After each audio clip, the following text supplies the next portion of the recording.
Odisha police तरफ SP Keonjhar निर्देश क्रमे सांस्कृतिक कार्यक्रम बहाना माध्यम आम गोटे साइबर अपराध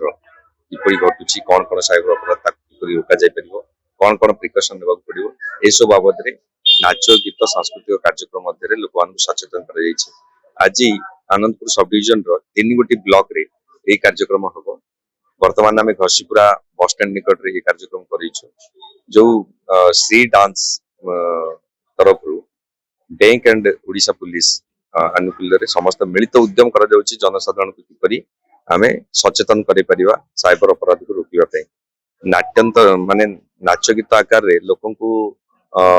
सचेतन कर गोटे प्रचेषा कर बहुत संख्यार लोक छिड़ा पथ प्रांत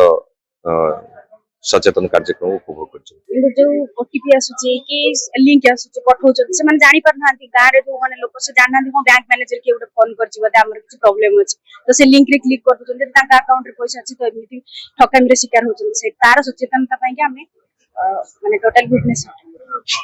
भुवनेश्वर आसछु आ हमर एसके स्टूडेंट सब जाक तो हमर इंस्टीट्यूट तरफ आमे आसीछु